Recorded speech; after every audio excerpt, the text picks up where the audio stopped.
السلام علیکم ورحمۃ اللہ تعالی وبرکاتہ۔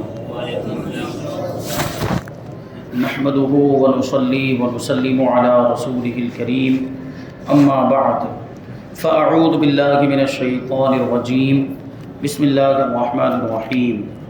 ان اللہ وملائکتہ یصلون علی النبی یا ایہا الذین آمنوا صلوا علیہ وسلموا تسلیما اللہم صل علی سیدنا ومولانا محمد معدن الجود والکرم وآلہ الکرام وابنہ الکریم وبارک وسلم صلاة و سلاما علیک یا رسول اللہ صلی اللہ تعالی علیہ وسلم۔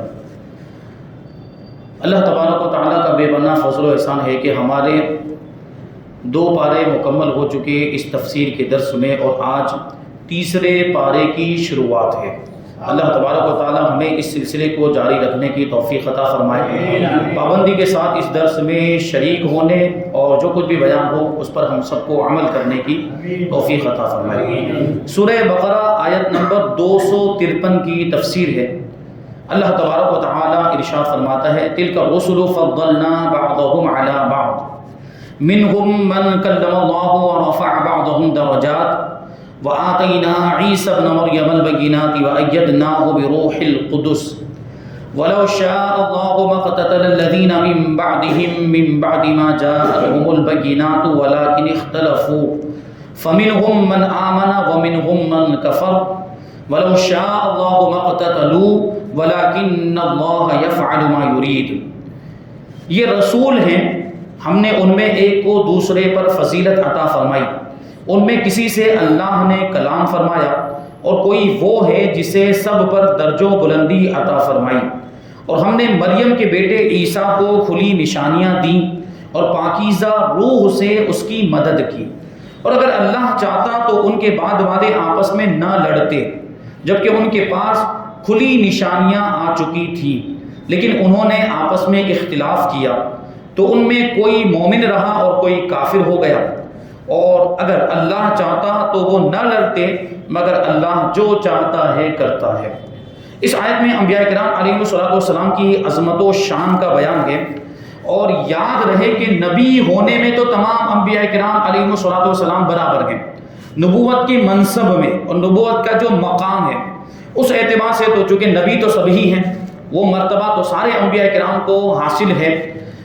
تو نبی ہونے میں یہ سب برابر ہیں۔ اور قرآن میں جہاں یہ آتا ہے کہ ہم ان میں کوئی فرق نہیں کرتے، یعنی انبیاء کرام میں کوئی فرق نہیں کرتے، رسولان اعظام میں کوئی فرق نہیں کرتے، تو اس سے یہی مراد ہوتا ہے کہ اصل نبوت میں ان کے درمیان کوئی فرق نہیں، نبوت کے منصب میں سب برابر ہیں، البتہ ان کے مراتب جدا گانا ہے، یعنی انبیاء کرام نبی ہونے کے اعتبار سے تو برابر ہیں، لیکن کسی کا مرتبہ بڑا ہے، کسی کا مرتبہ اس سے بھی بڑا، کسی کا مرتبہ اور بڑا ہے، فضیلتوں کا فرق ہے اور درجات کی بلندی کا فرق ہے۔ اللہ تبارک و تعالیٰ نے کسی نبی کو کچھ فضیلت عطا فرمائی، دوسرے نبی کو ان کے مقابلے میں اور مزید فضیلتیں عطا فرمائی، اور کوئی نبی ایسے ہوئے کہ ان کو اور زیادہ فضیلت عطا فرمائی، اور سب سے زیادہ فضیلت اللہ تبارک و تعالیٰ نے ہمارے نبی کو عطا فرمائی۔ تو ان کے درجات مختلف ہیں، درجوں کا فرق ہے، بعض سے اعلیٰ ہیں، اور ہمارے آقا صلی اللہ علیہ وسلم سب سے اعلیٰ ہیں، اور یہی اس آیت کا مضمون ہے، اور اسی پر تمام امت کا اجماع ہے۔ جو یہ بات کہی جا رہی ہے کہ کوئی نبی ایسے ہیں کہ جن کو سب پر درج و بلندی عطا فرمائی، تو وہ نبی کون ہیں؟ ہمارے آقا، ان کو سب پر یعنی سارے انبیاء کرام پر فضیلت عطا فرمائی گئی، اور سب سے افضل اور اعلیٰ اور سب سے بلند و بالا مقام و مرتبہ اللہ تبارک و تعالیٰ نے ہمارے نبی کو عطا فرمایا۔ تو یہاں آیت میں بعض کو بعض سے افضل فرمایا گیا، تو اس سے معلوم ہوا کہ یوں نہیں کہنا چاہیے کہ بعض سے ادنا ہے، کہ یہ ادب کے تقاضے کے مطابق نہیں، یہ نہیں کہنا چاہیے کہ فلاں نبی فلاں سے کم درجہ رکھتے ہیں، فلاں نبی کا مرتبہ فلاں نبی کے مقابلے میں کم ہے، یہ نہیں کہنا چاہیے، بلکہ ان کی طرف نسبت کرتے ہوئے کہنا چاہیے کہ فلاں نبی سے زیادہ فضیلت رکھتے ہیں، یہ بھی فضیلت رکھتے ہیں، یہ بھی نبی ہیں اور یہ بھی خوبیاں رکھتے ہیں، اللہ نے ان کا بھی مقام و مرتبہ بہت بلند فرمایا، لیکن ان کے مقابلے میں فلاں نبی کی زیادہ فضیلت، فلاں نبی کی زیادہ فضیلت، وہ افضل ہیں، وہ اعلیٰ ہیں، اس طرح بیان کرنا چاہیے، یہ ادب کا تقاضا ہے۔ جب انبیاء کرام علیہ الصلوۃ والسلام کے باہمی فضائل بیان کیے جائیں، یعنی انبیاء کرام کو کا ایک ساتھ میں ذکر کیا جا رہا ہو، ان کے فضائل بیان کیے جا رہے ہوں، تو صرف وہ فضائل بیان کریں، صرف وہ خوبیاں بیان کریں، وہ صفات ان کی بیان کریں، وہ اوصاف بیان کریں جو قرآن مجید میں، احادیث مبارکہ میں یا اولیاء اور محقق علماء سے ثابت ہوں۔ انبیاء کرام کے بارے میں جو باتیں قرآن میں آئی، ان کی جو فضیلتیں قرآن میں حدیث میں آئی یا اولیاء کرام سے ثابت، امت کے علماء سے ثابت ہیں، وہی باتیں بیان کرنی چاہیے۔ اپنی طرف سے گھڑ کر کوئی فضیلت نہیں بیان کرنی چاہیے انبیاء کرام کے بارے میں بھی، اور ان فضائل کو بھی اس طرح نہ بیان کیا جائے جس سے معاذ اللہ کسی نبی کی تحقیر کا پہلو نکلتا ہو۔ ایسا نہ ہو کہ ایک نبی کی اتنی فضیلت بیان کرے، اس کے مقابلے میں کسی نبی کی تحقیر ہو جائے، معاذ اللہ کسی نبی کی شان میں گستاخی ہو جائے۔ یہ تو ہرگز نہیں ہونا چاہیے کہ کسی بھی نبی کی شان میں ادنا سی گستاخی یہ کفر ہے۔ تو ایک نبی کی فضیلت بیان کرنے میں دوسرے نبی کے مرتبے کو گھٹانا نہیں چاہیے۔ تو مطلب یہ کہ ان کے مرتبے میں، ان کے مقام پر ان کو رکھتے ہوئے دوسرے نبی کی فضیلت بیان کی جائے تو اس میں کوئی حرج نہیں ہے۔ تو اس آیت میں جملہ انبیاء کرام علیہ السلام میں سے بطور خاص 3 انبیاء کرام علیہ السلام کا ذکر فرمایا گیا۔ ایک حضرت موسیٰ علیہ السلام، جن سے اللہ تبارک و تعالیٰ نے کوہ طور پر بلا واسطہ کلام فرمایا، بلا واسطہ یعنی ڈائریکٹ کلام فرمایا، ورنہ کلام تو سارے انبیاء کرام سے اللہ تبارک و تعالیٰ نے فرمایا، لیکن فرشتے کے واسطے سے، حضرت جبریل علیہ السلام کے واسطے تھے کہ حضرت جبرائیل اللہ تبارک و تعالیٰ کا پیغام دے کر انبیاء کرام کی بارگاہ میں آتے تھے، اور اس طرح اللہ تبارک و تعالیٰ حضرت جبرائیل کے واسطے تھے وہ اپنے نبیوں سے کلام فرماتا تھا۔ لیکن حضرت موسیٰ علیہ السلام کوہ طور پر تشریف لے گئے، وہاں پر اللہ تبارک و تعالیٰ نے فرشتے کے واسطے کے بغیر ڈائریکٹ حضرت موسیٰ علیہ السلام سے کلام فرمایا، اور اسی خوبی اور اسی خصوصیت کی وجہ سے حضرت موسیٰ علیہ السلام کا لقب ہے کلیم اللہ۔ کلیم اللہ کا مطلب یہ ہوتا ہے وہ نبی جن سے اللہ تبارک و تعالیٰ نے کلام فرمایا۔ تو یہ حضرت موسیٰ علیہ السلام کی فضیلت ہے، جبکہ یہی شرف اور یہی فضیلت سید الانبیاء ہمارے آقا صلی اللہ علیہ وسلم کو معراج میں حاصل ہوئی۔ اور پھر حضور پاک صلی اللہ حضرت موسیٰ علیہ السلام نے تو کلام بھی کیا اور اللہ تبارک و تعالیٰ کے نور کی صرف ایک تجلی کو دیکھا، لیکن ہمارے نبی کی تو شان یہ ہے کہ اللہ تبارک و تعالیٰ سے کلام تو کیا ہی کیا، ساتھ میں اللہ تبارک و تعالیٰ کا دیدار بھی کیا، ایک تجلی نہیں، عین ذات کا دیدار کیا۔ تو ہمارے نبی کی شان کیا ہے؟ تو اس طرح جو ہے فضیلت بیان کی جاتی ہے۔ حضرت موسیٰ علیہ السلام دیکھیں، خود حضرت موسیٰ علیہ السلام نے خواہش ظاہر کی تھی کہ مجھے اللہ تبارک و تعالیٰ کی ایک تجلی کا دیدار ہو جائے، اللہ کی بارگاہ میں عرض کیا تھا، اور خود دیدار کرنے کے لیے کوہ طور پر تشریف لے گئے تھے، اللہ کی بارگاہ میں گزارش کی تھی۔ اور یہاں ہمارے نبی کی شان دیکھیں، ہمارے نبی کا معاملہ یہ ہے کہ خود نہیں گئے بلکہ آپ کو بلایا گیا، اور ایسا بھی نہیں کہ دنیا کی کسی جگہ یا کسی پہاڑ پر بلایا، اللہ تبارک و تعالیٰ نے اپنی بارگاہ میں لامکان میں بلا کر اپنا دیدار کرایا۔ تو اس اعتبار سے بھی ہمارے نبی کو دوسرے سارے انبیاء کرام پر فضیلت حاصل ہے۔ دوسرے نبی جن کا اس آیت میں تذکرہ ہے وہ حضرت عیسیٰ علیہ السلام ہیں، جنہیں روشن نشانیاں عطا ہوئیں، جیسے مردوں کو زندہ کر دینا، بیماروں کو تندرست کر دینا، مٹی سے پرندہ بنا لینا۔ حضرت عیسیٰ علیہ السلام وہ مٹی سے پرندے کے جیسا مطلب وہ بناتے تھے، اس میں سے پھونک مارتے تو وہ زندہ پرندہ بن جاتا تھا، اور غیب کی خبریں دینا وغیرہ۔ نیز روح القدس یعنی حضرت جبرائیل علیہ السلام کے ذریعے اللہ تبارک و تعالیٰ نے حضرت عیسیٰ علیہ السلام کی تائید فرمائی، یعنی ان کی مدد فرمائی، جو ہمیشہ آپ کے ساتھ رہتے تھے، یعنی حضرت جبرائیل علیہ السلام حضرت عیسیٰ علیہ السلام کے ساتھ، وہ جہاں جاتے حضرت جبرائیل بھی آپ کے ساتھ جاتے تھے۔ تو 2 انبیاء کرام، اور تیسری وہ ہستی ہیں جن کے بارے میں فرمایا کہ کسی کو ہم نے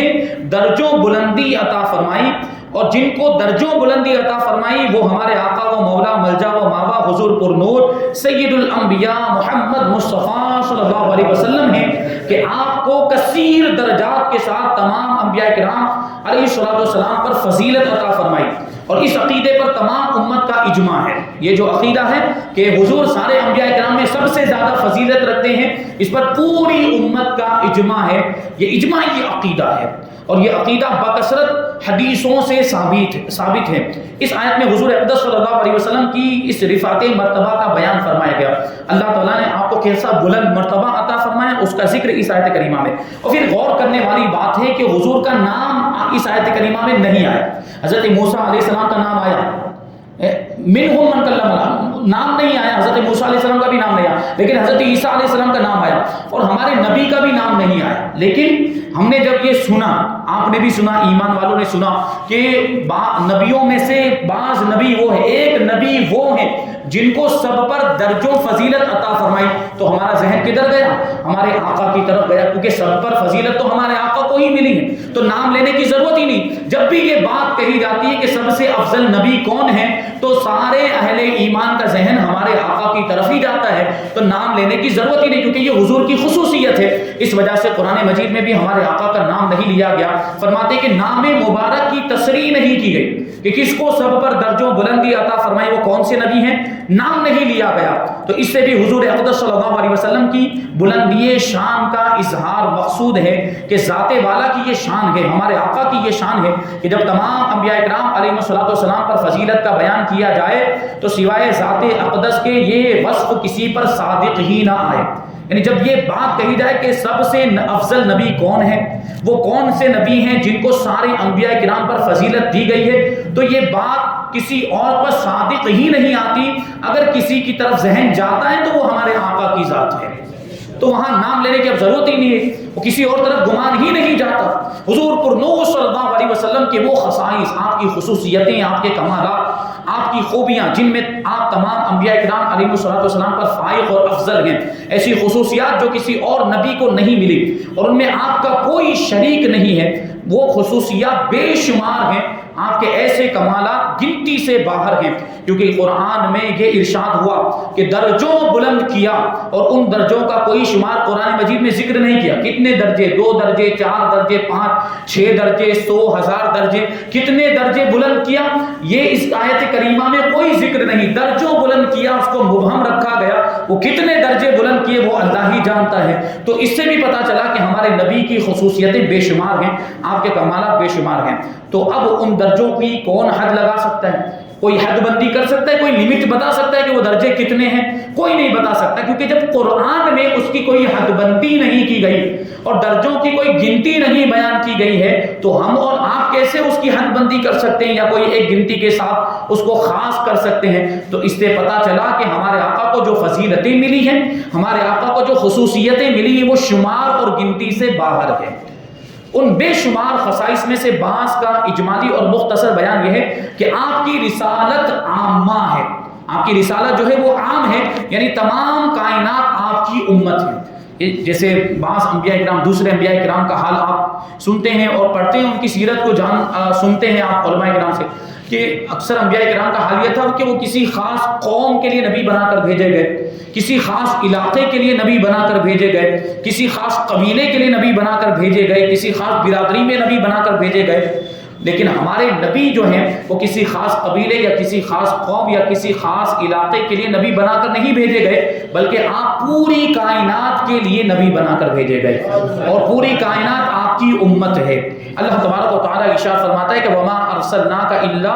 کافۃ للناس بشیرا ونذیرا, اور اے محبوب ہم نے آپ کو تمام لوگوں کے لیے خوشخبری دینے والا اور ڈر سنانے والا بنا کر بھیجا. تمام لوگ میں تو سب آ گئے, تمام لوگوں میں تو یہ نہیں بیان کیا جا رہا ہے کہ آپ کے زمانے میں جتنے لوگ موجود ہیں ان تمام لوگوں کے لیے خوشخبری سنانے والا یا ڈر سنانے والا بنا کر بھیجا, نہیں, بلکہ مطلق فرمایا جا رہا ہے تمام لوگ, مطلب جب سے دنیا بنی ہے اور جب تک دنیا قائم رہے گی, جتنے بھی لوگ آئیں گے سارے لوگوں کے لیے آپ کو ڈر سنانے والا اور خوشخبری دینے والا بنا کر بھیجا, یعنی آپ کو نبی بنا کر بھیجا, پوری کائنات کے لیے آپ کو نبی بنایا ہے. اور دوسری آیت میں ارشاد ہوا لِيَكُونَ لِلْعَالَمِينَ نَذِيرًا, تاکہ وہ تمام جہان والوں کو ڈر سنانے والا ہو جائے. تبارک الذی انزل الفرقان علی عبدہ لیکون للعالمین نذیرا, پاک ہے وہ ذات جس نے فرقان یعنی حق و باطل میں امتیاز کرنے والی کتاب قرآن مجید کو اپنے خاص بندے پر نازل کیا تاکہ وہ خاص بندہ سارے جہان کو ڈر سنانے والا ہو جائے. اب سارے جہان میں تو سب آ گئے, سارے جہان والوں میں اولین اور آخرین سب آ گئے. مسلم شریف کی حدیث میں ارشاد ہوا ارسلت الی الخلق کافہ, کہ میں اللہ تبارک و تعالیٰ کی تمام مخلوق کی طرف رسول بنا کر بھیجا گیا. ابھی تک تو لوگوں کی بات تھی, ابھی تک تو انسانوں کی بات تھی، اب یہاں پر کیا فرما دیا گیا کہ میں تو ساری مخلوقات کی طرف نبی بنا کر بھیجا گیا۔ مطلب یہ کہ حضور جانوروں کے بھی نبی ہیں، حضور پرندوں کے بھی نبی ہیں، اور حضور بے جان چیزوں کے بھی نبی ہیں۔ یہ تو آپ واقعہ سنتے رہتے ہیں کہ پرندے بھی حضور کو جانتے پہچانتے، جانور بھی حضور کو جانتے پہچانتے تھے، حضور کی رسالت کی گواہیاں دیا کرتے تھے۔ آپ نے وہ درخت کا واقعہ سنا ہوگا کہ وہ درخت کو حضور نے حکم دیا تو حضور کی بارگاہ میں وہ زمین کو چیرتا ہوا حاضر ہو گیا تھا اور حضور کی رسالت کی گواہی دی تھی۔ ایسے جانوروں کے بھی بہت سارے واقعات ہیں، اس کی تفصیل بیان کریں گے تو وقت پورا اسی میں ختم ہو جائے گا۔ تو بہرحال ہمارے نبی کو اللہ تبارک و تعالیٰ نے ساری کائنات کے لیے نبی بنا کر مبعوث فرمایا۔ نیز آپ کی خصوصیت یہ ہے کہ آپ پر نبوت کا سلسلہ ختم کر دیا گیا۔ قرآن پاک میں آپ کو خاتم النبیین فرمایا، نبیوں کے سلسلے کو ختم فرمانے والے آخری نبی، کہ آپ کے بعد اب کوئی نیا نبی نہیں آ سکتا۔ یہ حضور کی خصوصیت ہے کہ اللہ تبارک و تعالیٰ نے آپ کو خاتم النبیین بنایا۔ اور حدیث شریف میں ارشاد ہوا ختم بی النبیون، کہ مجھ پر نبوت ختم کر دی گئی۔ نیز آپ کو تمام انبیاء کرام علیہ السلام سے زیادہ معجزات عطا فرمائے گئے۔ آپ کی امت کو تمام امتوں پر افضل کیا گیا حضور کے صدقے میں، کیونکہ حضور سارے نبیوں سے افضل، تو اس وجہ سے آپ کی امت آپ کی نسبت کی وجہ سے ساری امتوں سے افضل ہو گئی۔ حوض کوثر، مقام محمود، یعنی میدان محشر میں ایک جگہ پر حضور پاک صلی اللہ علیہ وسلم کو کھڑا کیا جائے گا جہاں پر سارے اولین اور آخرین حضور کی تعریف بیان کریں گے۔ اس جگہ کو مقام محمود کہا جاتا ہے۔ یہ مقام محمود بھی حضور ہی کی خصوصیت ہے۔ شفاعت کبریٰ یعنی شفاعت کا دروازہ آپ ہی کھولیں گے، سب سے پہلے شفاعت آپ ہی کریں گے، سب سے پہلے آپ ہی کو شفاعت کرنے کی اجازت ملے گی۔ یہ شفاعت کبریٰ کا منصب بھی آپ کی خصوصیت اور یہ بھی آپ کو عطا ہوئی۔ اور شب معراج خاص قرب الہی آپ کو ملا۔ معراج کا جو واقعہ ہے یہ حضور کی خصوصیت، پوری کائنات میں کسی کو یہ خصوصیت نہیں ملی۔ علمی اور عملی کمالات میں آپ کو سب سے اعلیٰ کیا اور ان کے علاوہ بے انتہا خصوصیتیں آپ کو عطا ہوئی۔ اعلیٰ حضرت رحمۃ اللہ تعالیٰ علیہ نے تمام انبیاء کرام علیہ السلام پر حضور پر نور صلی اللہ علیہ وسلم کی افضلیت اپنی کتاب تجلی الیقین بان نبینا سید المرسلین، یقین کا اظہار اس بات کے ساتھ کہ ہمارے نبی صلی اللہ علیہ وسلم تمام رسولوں کے سردار ہیں، اس رسالے میں 10 آیتوں اور 100 حدیثوں سے یہ بات ثابت کی ہے کہ حضور سارے انبیاء کرام میں سب سے افضل ہیں۔ یہ رسالہ فتاوی رضویہ جدید کی 30ویں جلد میں موجود ہے، اس کا مطالعہ کیا جا سکتا ہے۔ اور اعلیٰ حضرت رضی اللہ تعالیٰ عنہ اشعار کی شکل میں ہمارے نبی کی شان اور ہمارے نبی کی افضلیت کو یوں بیان کرتے ہیں: خلق سے اولیاء، اولیاء سے رسول، اور رسولوں سے اعلیٰ ہمارا نبی۔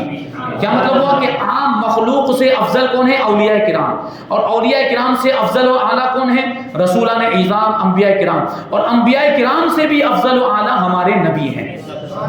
ملک کونین میں انبیاء تاجدار، یعنی کونین یہ دنیا اور آخرت کی جو سلطنت اور حکومت ہے، اس میں انبیاء کرام تاجدار ہیں، انبیاء کرام گویا کہ بادشاہ ہیں۔ یہ دونوں جہاں کی حکومتوں کے انبیاء کرام تاجدار اور بادشاہ ہیں، لیکن آگے فرماتے ہیں تاجداروں کا آقا ہمارا نبی، کہ انبیاء کرام بادشاہ ہیں، انبیاء کرام تاجدار ہیں، لیکن ان تاجداروں کے بھی تاجدار ہمارے آقا ہیں، ہمارے نبی ہیں۔ اور آگے فرمایا کہ وَلَوْ شَاءَ اللَّهُ، اگر اللہ چاہتا تو وہ جھگڑا نہیں کرتے، وہ آپس میں نہیں لڑتے۔ انبیاء کرام علیہ السلام کے معجزات کے بعد بھی ان کی امتیں ایمان و کفر میں مختلف رہی، کہ بعض ایمان لائے، بعض نے انکار کر دیا۔ اگلے انبیاء کرام کے واقعات ہم سنتے ہیں، معجزات دیکھنے کے باوجود بھی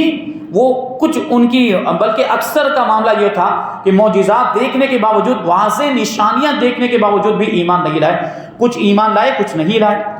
یہ نہ ہوا کہ تمام امت مطیع و فرما بردار ہو جاتی اکثر، بلکہ سارے انبیاء کرام میں آپ ان کے واقعات کو دیکھیں تو ایسا کہیں نہیں آپ کو ملے گا کہ پوری کی پوری امت مومن ہو گئی ہو، مطیع و فرما بردار ہو گئی ہو۔ یہ اللہ تبارک و تعالیٰ کا نظام حکمت ہے، اس میں اللہ تبارک و تعالیٰ کی بہت سی حکمتیں ہیں جو ہماری سمجھ میں نہیں آ سکتی۔ اگر وہ چاہتا تو کوئی بھی آپس میں نہ لڑتا، یعنی یہ اختلاف نہ ہوتا، لیکن اللہ تبارک و تعالیٰ جو چاہتا ہے وہ کرتا ہے، اس پر کسی کو اعتراض کرنے کا حق نہیں ہے، وہ جو چاہے کرے۔ اس کے ملک میں اس کی مشیت کے خلاف کوئی کچھ نہیں کر سکتا، اس کے ارادے اور اس کے چاہے بغیر ایک پتا بھی حرکت نہیں کر سکتا، اور یہی خدا کی شان ہے۔ ہمیں صرف یہ حکم ہے کہ اللہ تبارک و تعالیٰ کے حکم پر سر تسلیم خم کر دیں۔ اللہ کا حکم ہے اس کو مان لیں، ہمارے پروردگار کا حکم ہے اس کے سامنے سر جھکا دیں، اور جو اس نے فرمایا ہے اس کے مطابق عمل کرنا شروع کر دیں۔ تو یہ آیت کریمہ آیت نمبر 253 کی تفسیر یہاں پر مکمل ہوئی انشاءاللہ تبارک و تعالی۔ اس کے بعد آیت نمبر 254 اور اس کے بعد قرآن پاک کی بہت ہی مشہور اور معروف آیت کریمہ جس کو آیت الکرسی کہا جاتا ہے، انشاءاللہ تبارک و تعالی اس کی تفسیر بھی اور اس کی فضیلتیں بھی ہم آئندہ درس میں شامل کریں گے۔ اللہ تبارک و تعالیٰ کی بارگاہ میں دعا ہے کہ جو کچھ بھی بیان ہوا اس پر ہم سب کو عمل کرنے کی توفیق عطا فرمائے اور نور قرآن سے ہم سب کے دلوں کو روشن اور منور فرمائے۔ وما علینا الا البلاغ